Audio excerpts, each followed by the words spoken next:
trimestre, certo? Então, vamos iniciar aqui com história geral e vamos para as nossas questões. Primeiro, vejam comigo, observem a questão. Uma das metas mais importantes do tratado era, controlar a Alemanha, segundo uma expressão usada naquela época. Isto é, destruir sua força militar no presente e no futuro. Ficou decidido que o exército alemão ficaria limitado a 100 mil homens, recrutados com base em um compromisso voluntário de 12 anos para os soldados e suboficiais. Fonte: Jean-Jacques Becker, o Tratado de Versalhes. A questão é a seguinte: o Tratado de Versalhes, assinado após a Primeira Guerra Mundial, contribuiu para... Primeiro, gente, sempre, quando formos analisar essas questões, o que vocês precisam ter em mente para resolver as questões, especialmente de história? Se atentem ao tempo, o espaço temporal, certo? Então, pontinho importante, espaço temporal. Outro espaço também importante que vocês observem, é claro, é o espaço físico.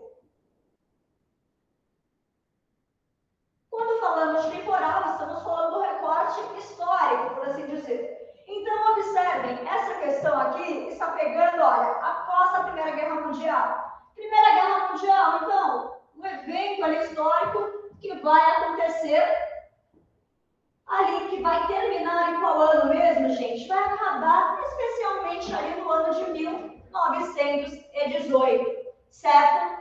Tem no final oficial, assim, 1919, é o ano, assim, que vai marcar pela assinatura deste tratado aqui, que é o Tratado de Versalhes, tá? Então, estamos falando em um contexto de guerra mundial, certo? No tempo físico, estamos falando especialmente do contexto europeu, certo? No espaço temporal de pós-Primeira Guerra. Sabendo disso, o que vocês precisam saber para essa questão, atentem-se, não é o que foi o Tratado de Versalhes, certo? É o que ele fez de interessante, ele contribuiu para quê? Então vamos para as nossas alternativas. A primeira alternativa vai dizer o seguinte: a Constituição, o Tratado de Versalhes contribuiu para a Constituição pelas nações asiáticas e europeias derrotadas na guerra de um bloco militar contrário ao imperialismo na África e na Ásia. Vejam bem, nessa área já temos dois problemas assim que já dá para descartá-la de fácil. Primeiro, é uma constituição de um bloco militar com nações asiáticas, pessoal. Essa questão de nações asiáticas já é algo que vai ficar estranho. Estamos falando especialmente quem mandava, quem estava mais atento, mais forte desse contexto, eram as nações europeias. Então, colocar o foco às nações asiáticas já dá assim, uma afastada de que isso seria a alternativa correta, certo? Além disso, um bloco militar contrário ao imperialismo, gente, estamos falando de Primeira Guerra Mundial, mesmo com um tratado que era para promover, de certa forma, um equilíbrio, um final de Primeira Guerra, nós sabemos que o imperialismo não tem por fim este episódio de Primeira Guerra, muito menos o próprio Tratado de Versalhes. Então, a alternativa A está incorreta, beleza? Seguindo, então, para a nossa alternativa B, vamos analisá-la e ver o que tem aqui de certo ou de errado. B. O Tratado de Versalhes contribuiu para o desenvolvimento duradouro da economia internacional como resultado da redução de gastos públicos com equipamentos militares. Professora, qual é o problema dessa questão? Primeiro, já observem, o desenvolvimento duradouro da economia internacional, certo? E redução de gastos públicos com equipamentos militares. Primeiro, desenvolvimento duradouro, uma palavra um pouquinho certo? Porque sabemos que não será tão duradouro assim, tá? Sabemos que após a Primeira Guerra Mundial, nós teremos um período chamado entre guerras, certo? Que vai ser marcado por um certo desenvolvimento ali de alguns países, mas esse desenvolvimento vai ter ali um entrave quando for iniciada a Segunda Guerra Mundial, especialmente. Além disso, não haverá uma redução de gastos públicos com equipamentos militares. Muito pelo contrário, gente, o contexto entre guerras vai acabar sendo marcado por países que estão ali desenvolvendo alguns armamentos, sim, certo? Especialmente saberemos disso quando, na Segunda Guerra Mundial, alguns bons anos depois, os países, as potências vierem com um arsenal militar grandioso. Então, a alternativa B também é uma alternativa falsa. C. O tratado contribuiu para a adoção de planos internacionais de ajuda financeira aos países economicamente destruídos pelo conflito bélico. Pessoal, observem o problemão aqui. Ajuda financeira aos países destruídos. Isso não acontece, gente. Sabemos, aliás, que um desses países que saíram ali na pindaíba, na tristeza da Primeira Guerra Mundial, foi justamente a Alemanha, que após o Tratado de Versalhes se deu muitíssimo mal. Além de ter sido destruída em meio a este confronto, a Alemanha teve que pagar indenizações. Ela não recebeu ajuda, certo? Por isso, a alternativa C também está errada. Alternativa D. A emergência de relações estáveis baseadas nos princípios de reciprocidade entre as potências industrializadas europeias. Pessoal, relações estáveis. Tá aí o erro já, certo? Nós não vamos observar, não iremos observar relações estáveis, tá? Isso vai ficar muito claro, porque, afinal, entraremos em uma Segunda Guerra Mundial justamente com algumas potências industrializadas, entre elas, tá? Elas irão disputar ali a hegemonia, o poder, certo? Então, não veremos crescimento de relações estáveis, veremos, ao contrário, um crescimento ali aos poucos de relações bastante conflituosas, tá? Ali de países, potências lutando ali pelos seus interesses, certo? Por isso, a alternativa B também é uma alternativa errada. Nossa última alternativa, por sinal, é a única que vai estar correta, é a alternativa de letra E, certo? Que vai dizer o seguinte: que o Tratado de Versalhes ele contribuiu para o fortalecimento de ideologias antidemocráticas habilmente exploradas por partidos políticos nacionalistas, certo? Isso aqui, gente, vai ficar assim, ó, perfeito, porque o que acontece?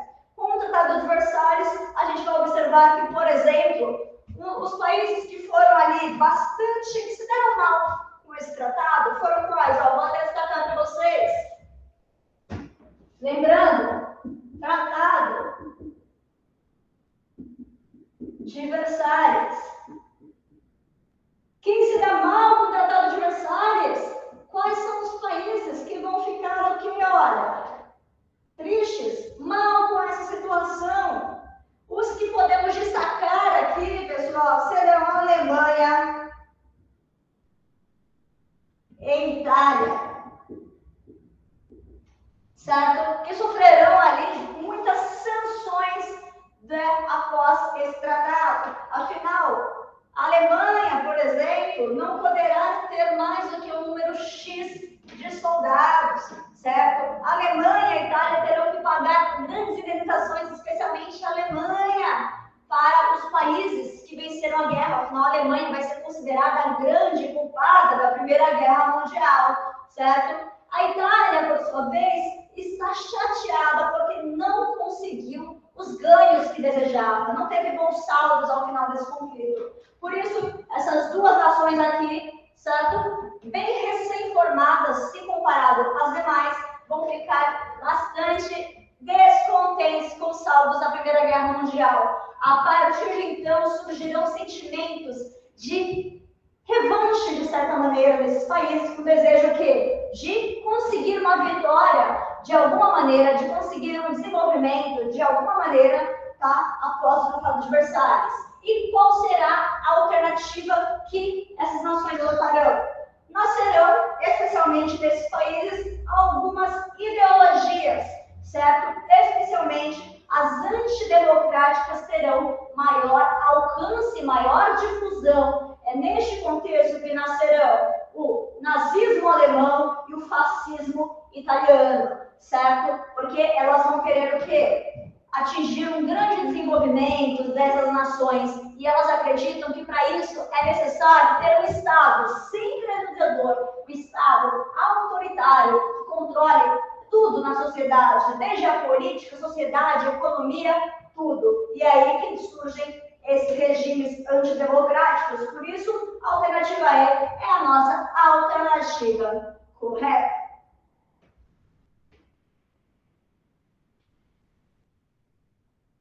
Seguindo para a nossa segunda questão de história geral.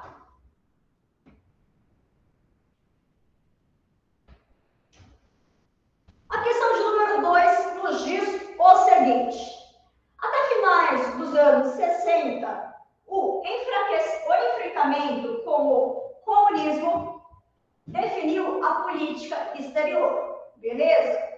Houve períodos de grande tensão internacional. O êxito soviético ao lançar o satélite não tripulado Sputnik em outubro de 1957 demonstrava aparentemente a superioridade dos soviéticos, tanto em tecnologia espacial como na capacidade para atacar o hemisfério ocidental por meio de mísseis orbitais. Fonte Philip Jenkins, Velha História dos Estados Unidos. A partir de então, vamos para a nossa questão. Pode-se acrescentar as contradições das relações internacionais referidas pelos textos? Vamos para a alternativa. Então, do que nossa questão está falando? Está falando ali, certo, do enfrentamento, certo, com o comunismo ali, que teve seu destaque, tá? Ali, que definiu a política exterior no contexto ao final dos anos 60. Isso ficou bastante claro. Ao final dos anos 60, pessoal, de 1960 em especial, estamos vendo um momento ali de grande crescimento, de grande força da Guerra Fria, certo? Aquele fenômeno entre as potências capitalistas, a potência capitalista e a comunista, especialmente Estados Unidos da América de um lado e União Soviética de outro. Dentro desse contexto, a pergunta aqui está falando do êxito soviético, de certa forma, mas está nos perguntando também das condições, tá? O que tem ali que a gente pode acrescentar às condições internacionais desse texto. Então, sobre as condições desse período, vamos lá. A alternativa A, o acordo entre potências favorável à manutenção da democracia em escala global. Gente, nós devemos ter as potências, Estados Unidos e União Soviética, buscando a manutenção da democracia? Claro que não, gente. Afinal, olha, estamos falando de Guerra Fria, vejam bem, no qual temos as duas potências ali com interesses contrários, certo? De um lado, Estados Unidos da América, e de outro lado, União das Repúblicas Socialistas Soviéticas. Aqui temos o bloco capitalista, o líder, né, do bloco capitalista, e o outro bloco socialista.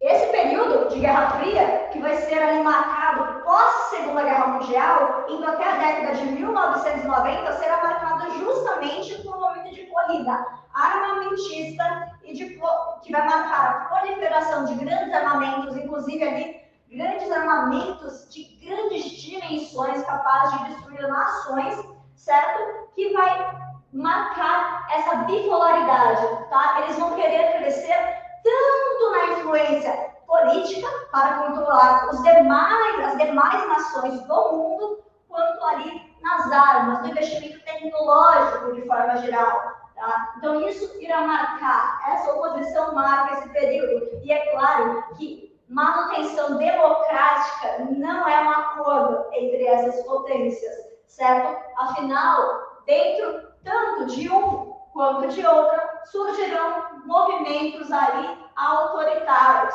certo? Teremos ditaduras bastante marcantes, afinal, por exemplo, no Cone Sul, tá? Com bastante influência dos Estados Unidos da América. Então, democracia não é um acordo entre essas duas potências, por isso a alternativa A está incorreta.